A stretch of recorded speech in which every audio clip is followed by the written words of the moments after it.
Okey, Assalamualaikum warahmatullahi taala wabarakatuh. Tutorial kali ini saya ingin tunjukkan bagaimana penyelaras Chekhov menyemak dan menghantar ataupun mengesahkan data kelas yang ada di sekolah masing-masing. Okey, ini paparan utama. Pastikan cikgu ada peranan guru penyelaras Chekhov sahaja yang boleh mengesahkan semua. Okey, pergi dashboard tindakan. Okey, scroll dekat bawah. Yang ni guru penyelaras Chekhov. Status semakkan semua. Maksudnya status semakkan ni maksudnya GPI semua dah hantar. Jadi penyelaras akan semak dan sahkan. Okey, cikgu scroll je bawah. Yang ni cikgu tak perlu tengok, nanti cikgu pening. Cikgu scroll sampai bawah. Chekhov semua status. Okey. Belum ditaksir, cikgu yang belum hantar. Dekat sini semua dah hantar lah. Sedang ditaksir macam biasa. Semakan. Okey, ni semakan. Maksudnya guru penyelaras kena semak dekat sini lah. Nanti saya akan tunjuk. Bila kita dah semak dan tekan button hantar, akan terpapar dekat sini telah disahkan. Okey, kita akan pergi untuk semakan satu kelas. Saya bagi contoh. Cikgu just klik dekat sini. Okey, dekat bawah ni banyak kan nampak macam ni. Nanti cikgu pening. Cikgu just pilih je satu aliran ke satu kelas dekat sini. Senang nak tengok. Saya contoh, saya pilih tahun 4. Cari.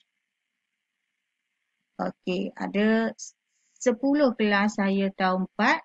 3 dah disahkan. Lagi 7 belum. Jadi saya akan tunjukkan satu cara bagaimana penyelaras nak semak. Okey, saya ambil contoh 4 cempaka. Pergi dekat kemas kini. Okey, akan keluar paparan kelas 4 cempaka. Status semakkan. Okey, kat sini ada keseluruhan ya, rumusan keseluruhan untuk setiap murid apa yang GPI key in. Jadi cikgu semak satu-satu, pastikan semua kolom berisi. Jawi sama ada dia KCJ ataupun tak. Diingatkan lagi sekali, TP1 dan TP2 adalah KCJ bagi murid tahun 2 dan tahun hingga tahun 6. Tahun 1 bukan KCJ. Okey. Untuk bahasa Arab pula, based on PBD yang diisi oleh GBA dalam modul pentaksiran PBD. Okey. Kalau murid tu tidak ditaksir dalam PBD, maka dekat sini dia akan terpapar kosong. So, cikgu biarkan je. Kita based on PBD bahasa Arab. Okey, wuduk, solat dan bacaan perlakuan ni, yang ni semua 6/6 ni markah penuh untuk rukun sahaja. Sunat dia tak kira ya. Contoh,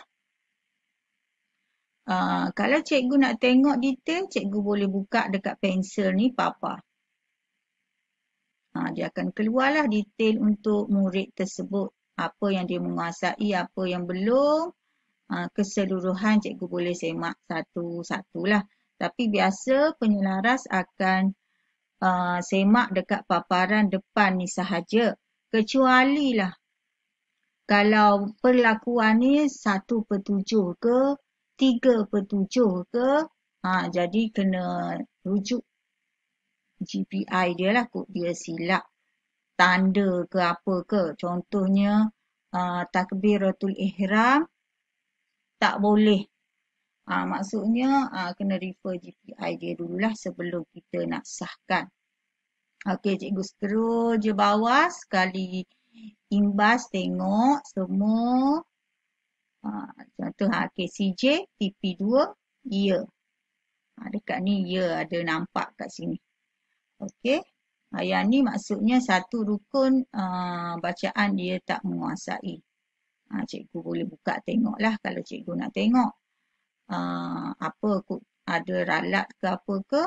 Okey, kalau cikgu dah puas hati, cikgu just klik button hantar kat bawah ni.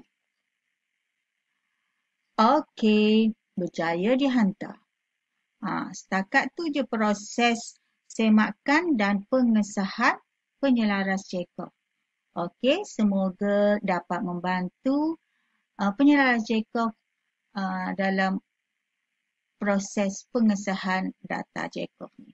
Okey, sekian. Terima kasih.